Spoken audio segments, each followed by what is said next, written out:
Hello, I'm Dennis Pullin. One of my favorite parts about being president and CEO of Virtua Health is getting to know our colleagues and the many ways they are here for good. Each person contributes to healthy communities, and each person has a story to tell. Let's meet one.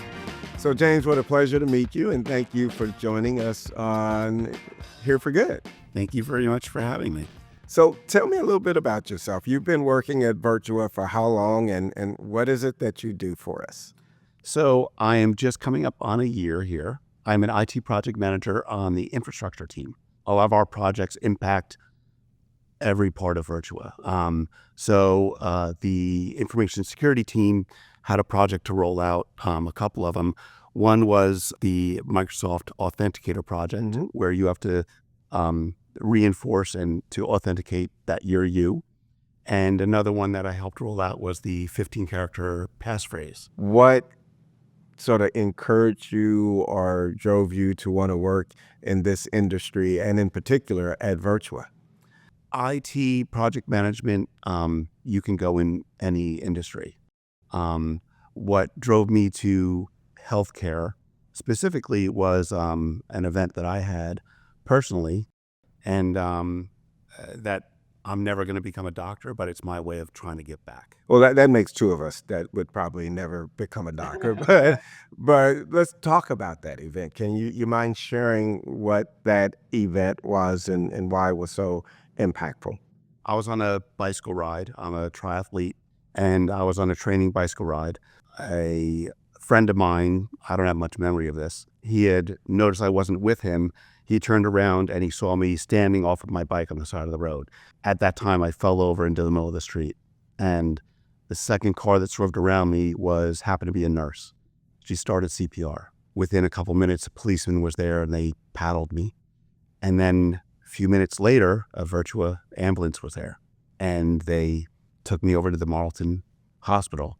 They put me on ice, and they were trying to figure out why my heart was just very, very weak. The next day they went in and they found that I had a 95% blockage in my, I think it's called the LADs, known as the Widowmaker. Had you had any signs prior to that suggested, I mean, being a triathlete and physically fit, I would have thought that was a big surprise to you to have an event like that based on your training. The only thing I can think of is I felt maybe a little bit more tired than usual the prior 2 weeks, but I always just shrugged that off to training, that I was just training too hard or something. But I've learned, and I've always preached now, that go get a stress test for athletes that are adults now. It just should be regular maintenance, like you maintain your car. I used to run marathons, and I did a few triathlons as well. Let's talk about your passion for training and running and cycling. Where did that come from? I started swimming competitively when I was 5 years old.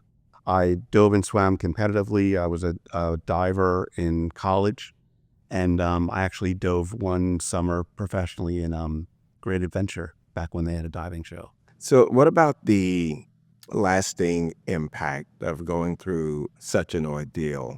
Once you recovered, was there any hesitation about getting back on the bike and getting back into training? I was afraid to do anything alone because the doctors couldn't tell me why it happened or why my body, I always ate well, why I had a blockage. I learned to just, kind of ease my way back into things.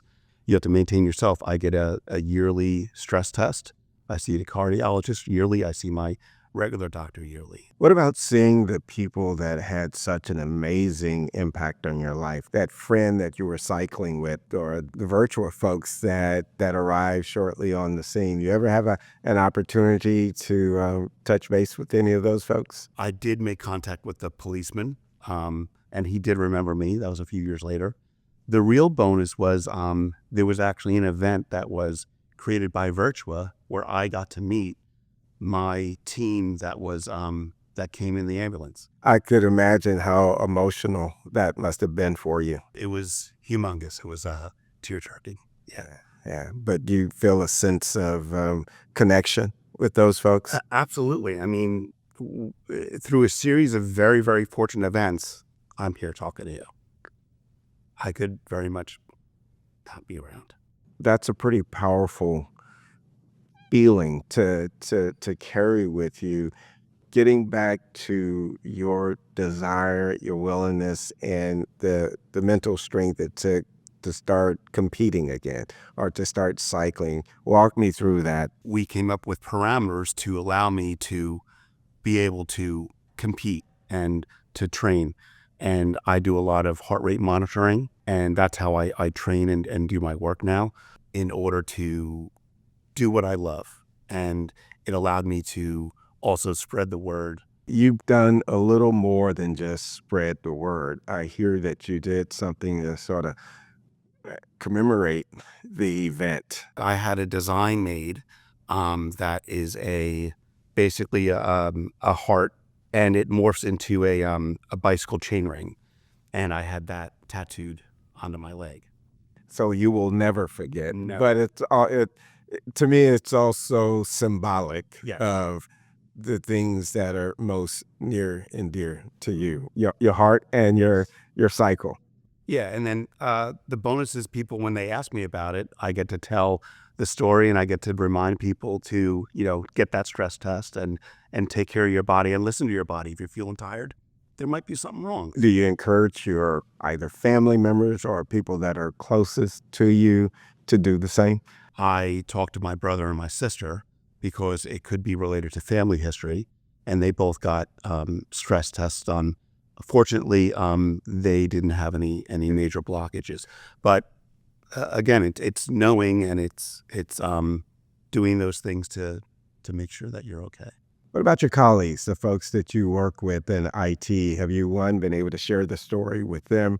And secondly, do you also encourage them to take a more proactive and preventive sort of focus when it comes to their health? Being newer to the group, Still trying to find your way around. I wasn't sharing as much, but I think this might be a great springboard. I really appreciate you taking time to share your story with me and to share it with the other colleagues around Virtua. I think we can all learn from the event that you went through, and it's always a good thing to reinforce to people how important it is for us to take care of ourselves. Absolutely. Well, thanks for joining us on Thank the you for Inside having me. Edition of Here for Good. What an incredible story to hear about James's journey. I hope you enjoyed it as much as I did. Look forward to sharing many, many more stories with you on Here for Good, the Inside Edition.